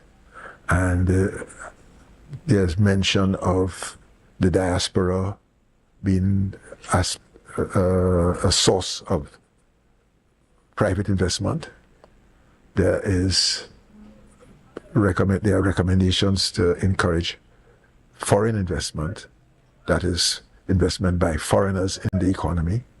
And I suppose some of that might be happening insofar as there have been announcements of new hotel rooms and by foreign investors in expanding the tourism plant, so that, these are some of the measures that countries actually take to encourage growth in the economy, the extent to which you can promote both domestic and foreign investment substantially enough to complement or to increase the overall investment in the economy, while the government itself continues to invest in roads, in other kinds of physical infrastructure like ports and airports and that kind of thing. We're going to expand on that a bit more as soon as we come back from this break, guys. See you soon.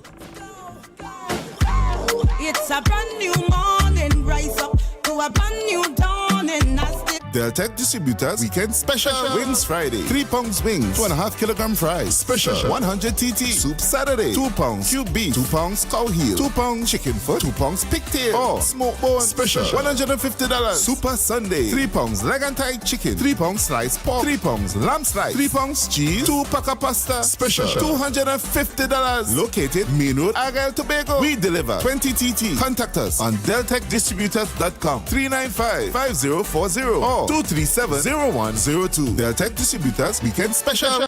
You can now get whatever you need whenever you need it anywhere in Tobago with Tapago. Your meals, medication, groceries, and shopping all delivered directly to you. No more hassle, no more stress. Get the Tapago app today on Google Play or Apple App Store. That's TAPPOGO, and let us deliver to you. Check our website at www.tapogo.app or call the experts at 494-TOGO and 484-4746. Tapago. Relax. We will get it to you. Tapago's at your service. I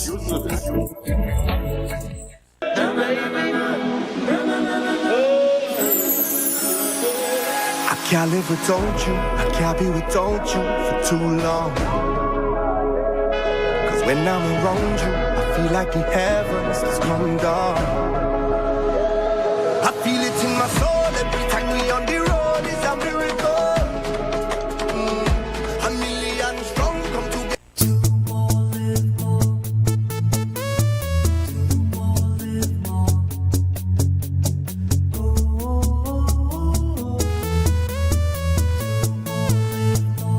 is how it's gonna go.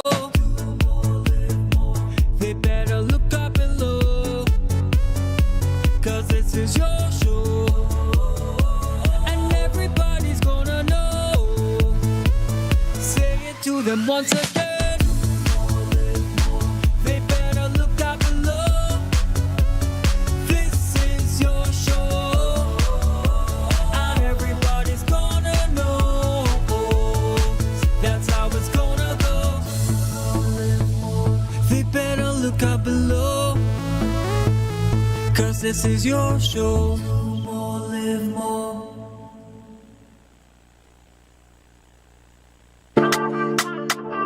Hey. Tobago updates. Na, na, na, na, na. Good morning, Tobago. Na, na, na, na. Let's go.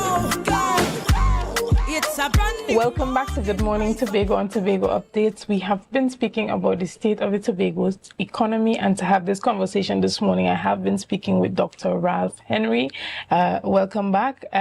Before we left, we were talking a bit of some of the development projects here on the island where by private sector investment would really assist Tobago as opposed to solely depending on the central government for our development budget.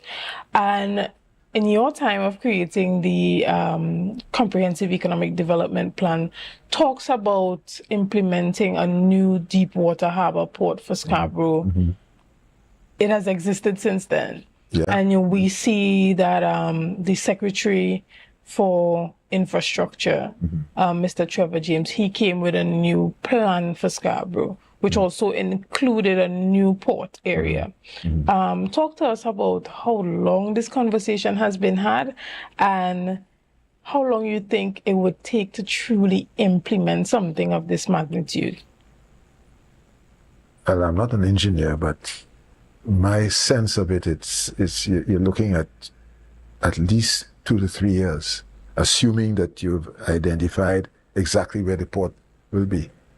I was on the board of the Cove facility, Cove Industrial Estate, and one of the challenges that one identified during my period there, it was that you needed a kind of port facility to treat with the kind of investment that needed to be made at the Cove Industrial Estate, where you'd have a lot of goods to be exported, to be imported and to be exported, and the port facilities were just inadequate.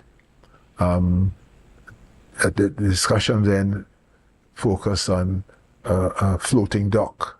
To what extent you can, because there are places in the world where you have a substantial floating dock that allows you to land, a lot of equipment and goods, etc., to import into the country as well as to export.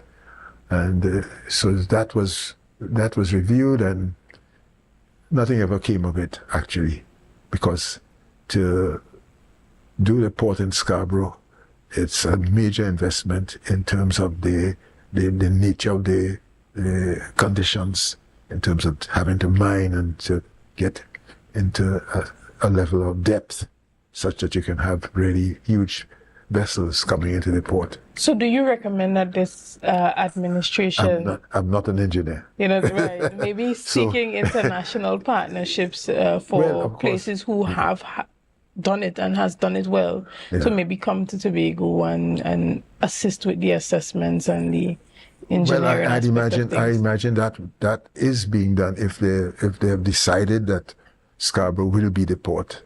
There's an interesting history about the port in Tobago. Most countries in the Caribbean, the port facilities are on the west. Scarborough Port would be on the east, subject to the vagaries of the Atlantic. Way back in the period of slavery, it was thought that Plymouth would have been the ideal location for a port back in the period of slavery. But the colonial officials at the time thought that you'd have sailors landing British sailors landing in Plymouth, and they would corrupt the slaves by their behavior. And the slave owners didn't fancy that idea of having a port there. But clearly, given how Tobago was developed, people would be reluctant to put a port in Plymouth because, the environmental implications and so on. And the fact that you have the reefs and all of that on the right. west. And when we look at projects of this nature, we think about having those international private sector investors to assist with the project. But then you see places like Jamaica where you have the Chinese running the ports, and people are running scared for their lives about, you don't have the Chinese coming in and taking over. So how do we have that proper balance between having international investors who have a vested interest in seeing our economy develop as opposed to exploitation? There are few such, white knights. And everybody be looking for their pound of flesh. And clearly there are situations that we can review. In the case of Sri Lanka, for example, the Chinese were involved in building a port, and the Sri Lankans are screaming to high heavens about the conditions. That it means that China, they're locked in with the Chinese over a very long term, and have not been able to pay their way out of the arrangement. So that all these arrangements have to be, examined very carefully. The people are not investing just because they love our country. Correct. So it's always having the kind of negotiations where we get our just due, including Tobago, for whatever investment comes. The private sector might come, a large-scale private sector might want to invest in a port in Tobago, but they will want to see the returns. So that it will be clearly a sort of longer-term arrangement. If the government itself, central government and the Tobago House of Assembly, can mobilize the resources, it can be done. Right. And as we wrap up this morning's conversation, what type of economic activity do you think is missing on the island of Tobago right now? Well, as existed before in the CDP 2.0 and would have continued, clearly there's need for investment in the tourism infrastructure, but Trinidad and Tobago have long touted the idea of diversification of the economy. So we want to diversify away from tourism. Well, not away from tourism, but diversify by having other things, other activities than tourism. In the case of Trinidad and Tobago, diversify, continue to produce oil and gas and to process oil and gas, but get into other things. And that has been the challenge for the country, getting what are the goods and services that you can get into. There are, of course, information services, other kinds of services where we could be engaged internationally, because it's diversifying not only to serve the domestic economy, but to serve the international community. And in that context, we have to look at the impact of globalization and now deglobalization, where previously, there's the assumption that there's a global economy out there and one could find ways in which we can participate with other goods and services. Right. Now, there are restrictions being imposed by the Americans. They want to have insuring, so they want to bring back activities that were previously done outside. And since COVID, of course, there's more of that. And it means that they want to have more production within the United States. Right. We still have to be looking now and identifying possibilities. And it means, therefore, that you have to have entrepreneurs domestic entrepreneurs in particular, who can be looking at possibilities where in creating activities here, we can find markets abroad. Right.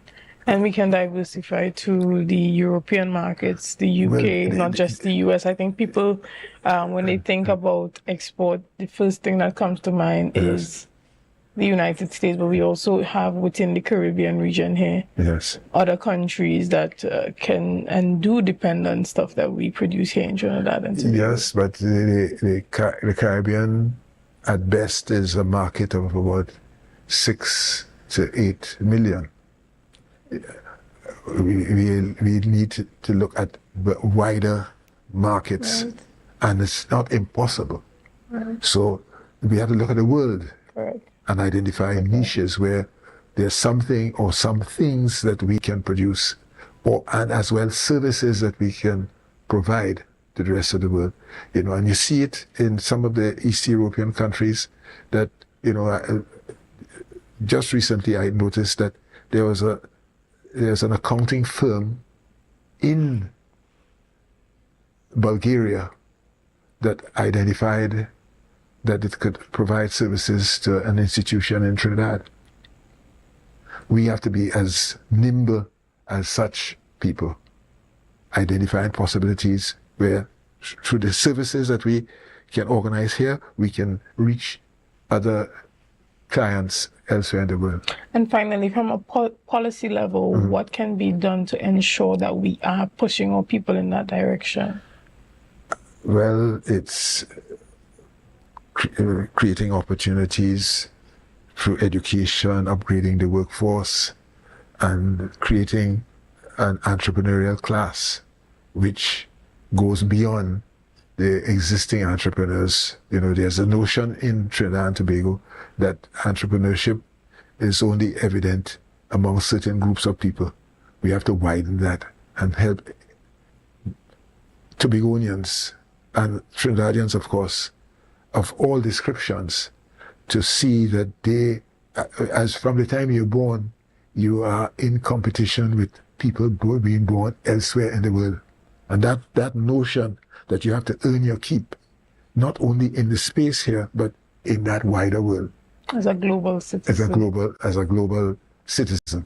Right. And thank you so much, Dr. Henry, for having this discussion with me this morning. It was very encouraging. All right, sure. I thank you for coming and giving your time to us here at Tobago Updates. Guys, we're going to take a quick break and we'll be back with more conversations after this.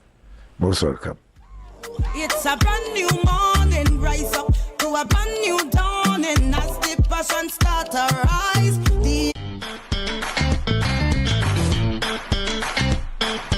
Need a fresh start? Upgrade your life with the things you want. At Standard Distributors in Canaan, life is good with zero. Get that amazing fridge, the stylish sofa with zero down and easy financing. Your dream house is within reach. Visit Standard Distributors today. Life is good with zero. MI4 Security Services Company is the most advanced security service in Tobago. Ask about our cash and transit service. It's safe, risk-free, reliable, and timely.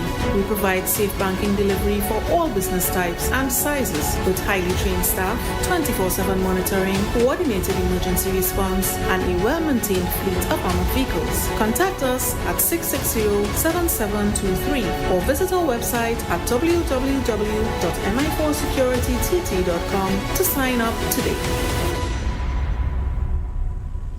She ride the wave, come jump in the range, 100 funny that she want your money mean. Don't need your love, that I cost me fi pay. Like King Solomon, a bag a girl to me name. Every girl broke out, Lord, broke out. Me say hot girl, understand your time fi step out. Big bumper girl, your time fi get strap out. Hand on your knee, Trina girl and your body. And every girl I get wild out tonight. Why? Party in my out tonight. If she suck, me a fine out tonight. I don't know what a wild out tonight. Out the blue light, fi a try out the back. It's a different type of thing down there. And we party till we drop down there. With a lot of pretty girls down there. Down in Tobago. Tobago Glass Supplies has been a leading name for over 37 years in the glass and aluminum market in Tobago. We provide an extensive range of high-quality, innovative aluminum and glass products for commercial and residential use. Competitive prices with superior and professional services by committed employees who are guided by rigid quality standards. Tobago Glass Supplies specializes in the manufacture and installation of glass and aluminum products that are essential to today's homeowners and the business environment. We are engaged in marketing, sales, and installation of a variety of products. These ranges from windows and doors to necessities such as mirrors for homes and vehicles, designed and manufactured in-house or imported.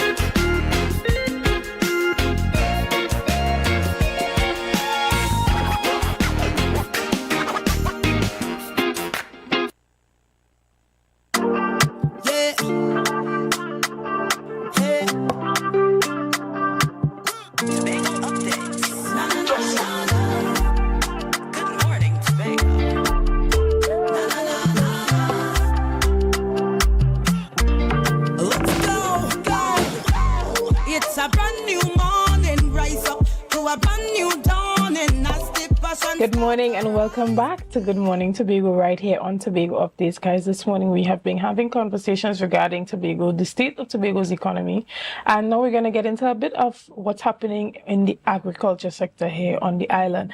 And to have this conversation with me, I have a man that's very popular in the agriculture sector here on the island, Mr. Roland Murray. Good morning, Mr. Murray, and how are you? Good morning. I'm fine. It's always a pleasure to sit and chat with you. How are you doing?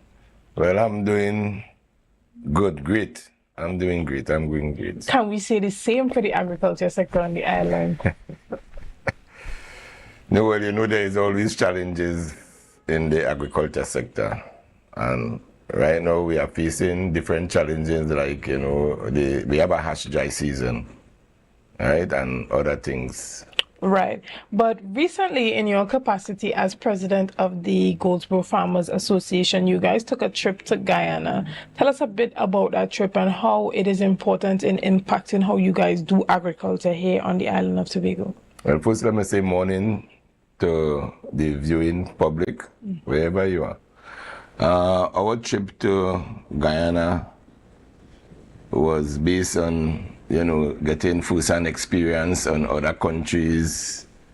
We are doing farming and these things and making some connections for future development of the agriculture sector, right? And we learn a lot. As a matter of fact, every year we normally go to different countries. We've been to Jamaica, Grenada, St. Vincent, and see how they're doing their thing. Learn from what they're doing, merge it with our experience and try to better ourselves as farmers. Right, and this is fully privately funded. Yeah, by ourselves. The members of the association put out their own monies and we travel. And tell us why this is important and why other associations, whether it be in agriculture or otherwise, should implement something similar. Well, the idea came to me when as president for the Farmers Association, you know, farmers don't really go out much, right? Farmers are always on their land, and I accustomed traveling and them thing, and I realized like plenty of the farmers never really go nowhere, and it's just every day on the farm. So I came up with the idea, I shared it with them, and you know, they grabbed at it, and we started doing it. I think about 10 years now we've been traveling. We only skip out the COVID, yeah. And tell me, how has this impacted the farmers on an individual level? Yeah, well, one farmer, when we went to Jamaica and we met with the president of the Shade House Farmers Association in Jamaica, Juan Ravel, my good friend, he took us around to show us the different shade house and greenhouses.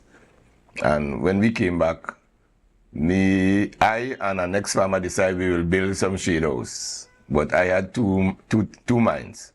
It's either to build a house or to do the shade house. So I built a house. Okay. And the next farmer built a shade house. you know. And how is that? Very productive, very productive. Yeah, very productive. I think that sheet house is like 100 by 50 feet in length and width. Yeah, and it's been very successful. Okay, and when it comes to how you have implemented these development activities within the Farmers Association, what are some of the activities that you think could be taken on from the perspective of the Division of Agriculture to do similar activities to help the agriculture industry and the island to flourish?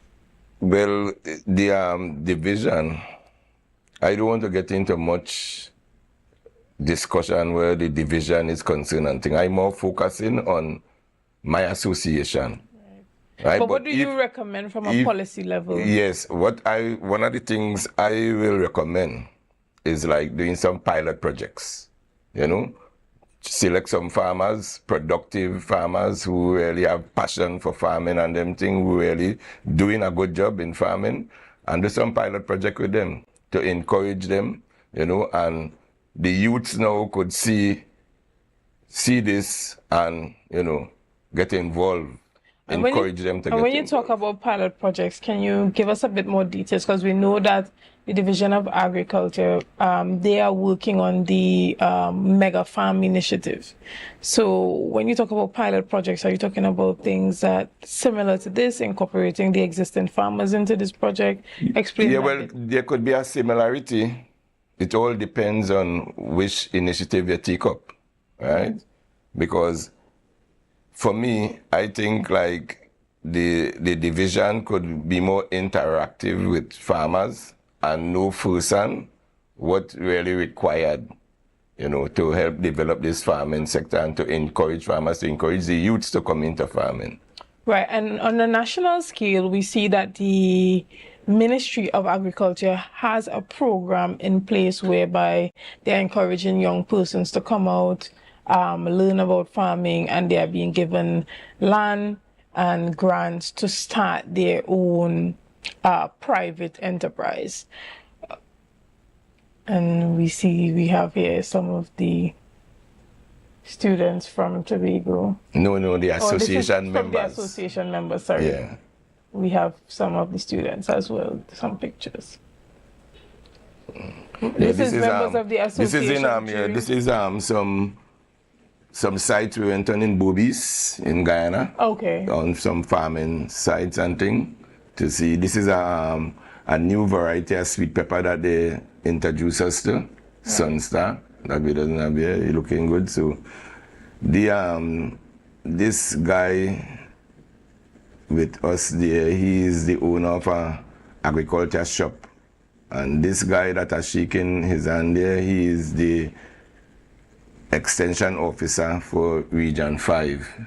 Okay. Yeah, in Guyana. So we met with them and they took us around and right. And when we look at some of these initiatives that the government has on a national level where they are giving young people the opportunity to join farming and get land, get grants, are you encouraging members of your association to when you say the ministry, because you have the Ministry of Agriculture and you have the Tobago House of Assembly. No, I'm talking about from a national level, from the Ministry of Agriculture. They have the farming initiative where they are training young persons in farming and they are giving them grants. And in Tobago? No, in Trinidad and Tobago.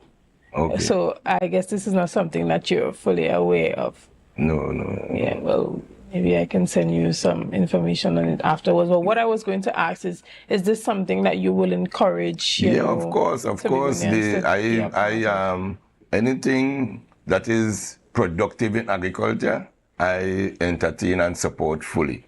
Yeah. So long as it's productive and talk, because there's a lot of talk around agriculture and them things there, and you ain't seen the actual action. And you see, the reason why I brought this up is because you don't see a lot of Tobagonians being a part of the initiative. So I believe that it's important. No, because the information do reach down to the farmers itself, or maybe some of the youths, and they might see something advertised on social media and them thing. Much of them youths not on social media, as I see, to be following up them things. So what we will need is like to get that information, maybe through the extension officers and things, to pass on to the associations, you know, so the association now could, you know, pass on that information, go around, talk to the youths in the area, even some of them that has come and work for us and things, you know. But for the longest while, it's just no action haven't taken place in them areas, so the youth's not interested much. Right, and I think this initiative is called the Youth Fast Track Agro Incentive Program. But we'll talk a little bit more about that when we come back from the break, guys. See you soon.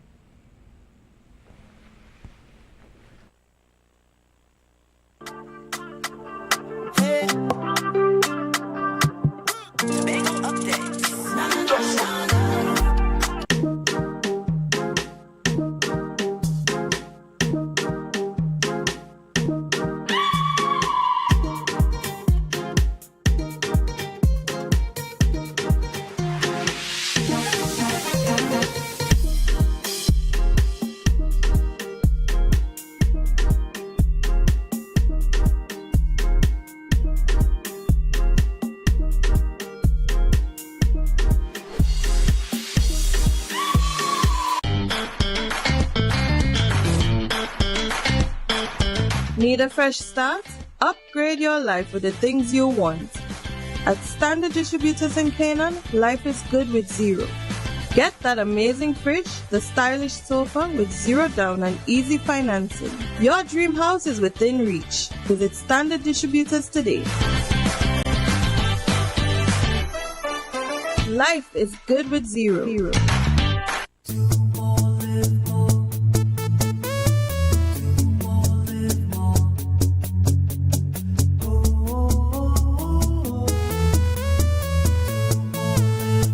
This is how it's gonna go.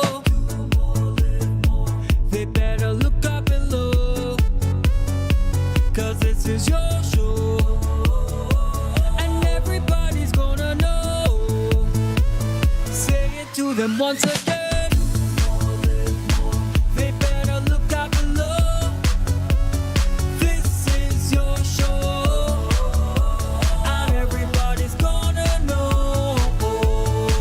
That's how it's gonna go. They better look up below, 'cause this is your show. Live more. Yeah. Hey. Tobago updates. Good morning, Tobago.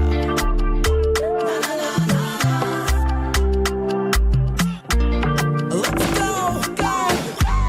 It's a brand new morning. Rise up to a brand new dawning. As the passion start to rise, the energy fill the skies.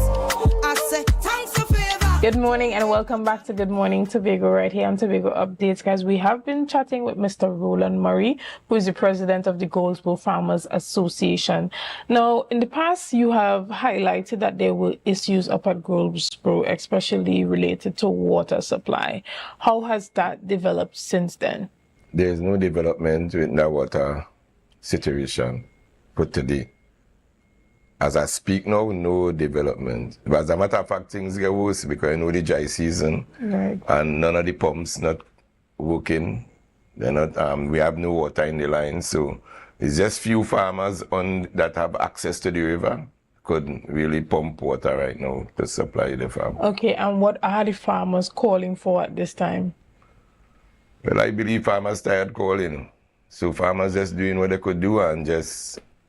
But recently I had some talks, and I'm hearing on the news too, so I had some talks with Brian Williams, who is the head of WASA in Tobago, that they had supposed to start a water treatment plant in Goldsboro in April, right? They give us all assurance that in April that plan would have started, operation would have started on it, but for today, we haven't seen no action taking place, nobody consult us, nothing. So, I've been trying to get on to Brian for the past weeks, but unfortunately, I haven't got no response. Okay, and you said that you have traveled for the last 10 years, and you have seen We have seen how other farmers are doing things within the Caribbean. What ideas for sustainable water supply have you seen? Well, like for instance, in Jamaica, in the mountains in Jamaica, there is no pipe-borne water as such and thing, and the farmers doing good because what they are doing water harvesting. Right. You know, they are putting up sheds, and even the water from the shade house, they are collecting that, put it into ponds, and pump it back and recycle it right through, you know. So is that something that can be implemented? Yeah, Yeah. water harvesting is something, and it's easy. You know, it's something that could be implemented, and we are looking at that right now. You know, we are trying to source grants and things. So farmers who is on the hillside that doesn't have access to the river, they could do like water harvesting and, you know, store their water and use it. Excellent. In the past, you have spoken about your relationship with TADCO. How has that improved? Well, I have no relationship with TADCO, you know, and I stay far from TADCO. Okay, no problem.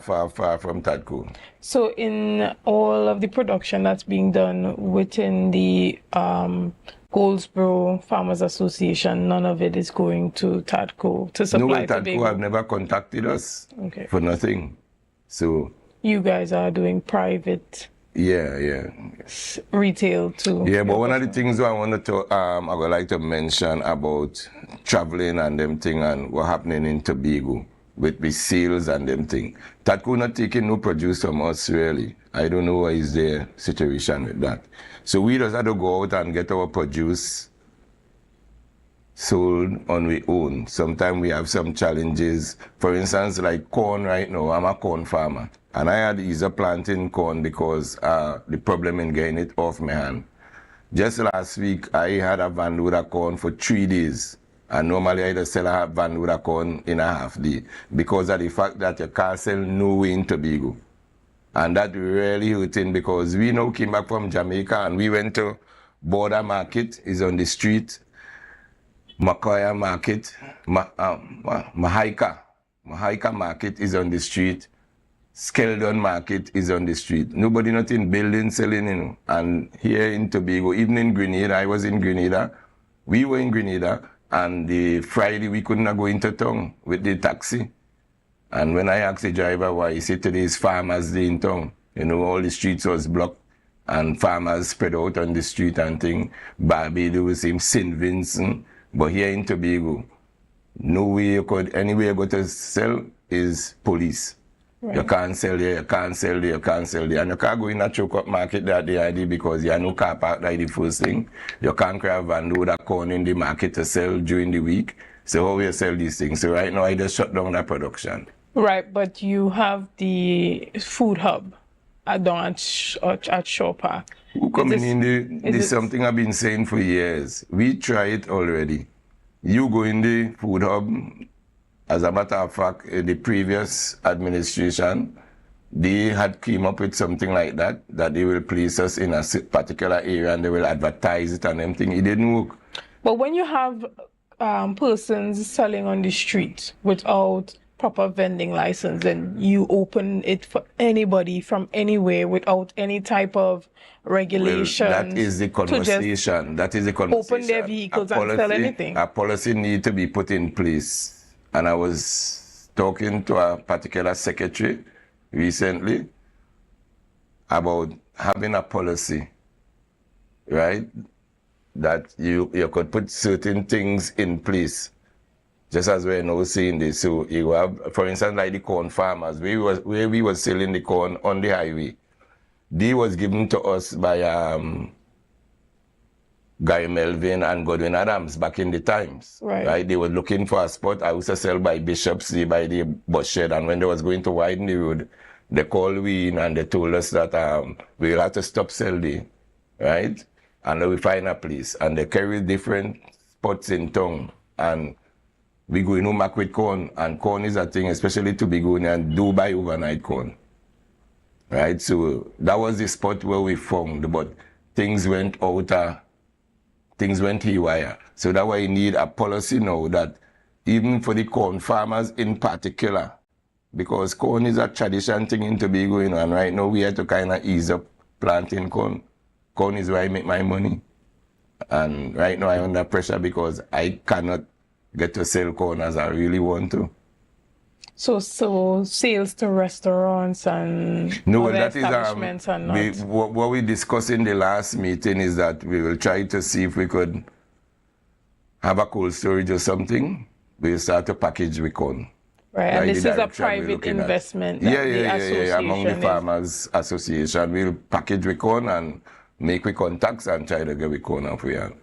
Understood. Yeah. And finally, what are some of the future plans for the Goldsboro Farmers Association, and what is the relationship with the other associations on the island as you guys try to make progress in agriculture for Tobago? As far as was made to understand, the Goldsboro Farmers Association is really the only active association right now in Tobago.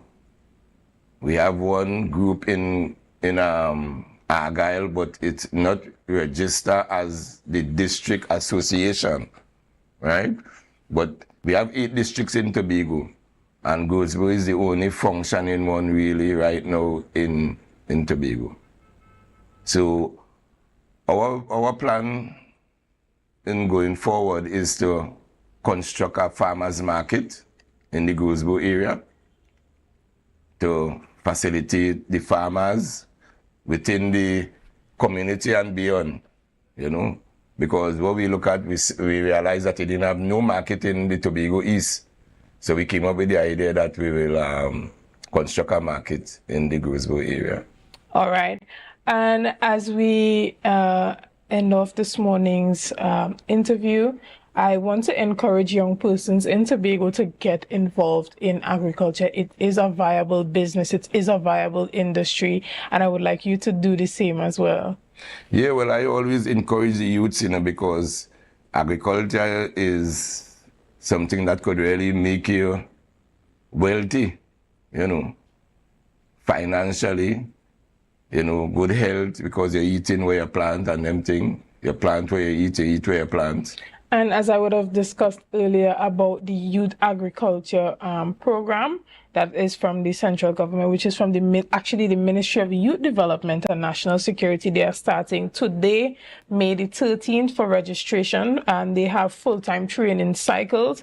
And some of the benefits is you become accredited with an accredited certificate upon completion, access to land, access to starter homes, access to startup grants, and stipends are included. So for young persons who are looking for something to do, agriculture is a way that you can become independent and, you know, enter that field of entrepreneurship. So all you have to do is be citizens between the age of 18 to 35, have a minimum of 2 CSEC passes, and have a keen interest in agriculture. And I will make sure to send this to you so you can also share it among your network, because as you said previously, a lot of the times persons on the ground are not receiving the information. And this is a program that would really help Tobago youths to get involved in something constructive. So guys, we thank you for joining us this morning. Thank you for your likes, shares, and comments. You can always go back, screenshot that flyer, send it to somebody who might be interested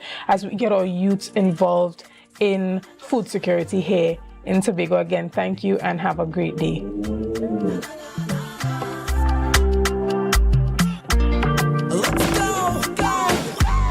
It's a brand new morning, rise up to a brand new dawning. As the passion start to rise, the energy fill the skies. I say thanks a favor to wake up and hear me neighbor. 60,000 people strong, and the vibes is never wrong. We are beauty, we are power, we are people in the sun. You're viewing Tobago Updates Television, your exclusive gateway to Tobago, broadcasting the beauty of this island paradise to the world.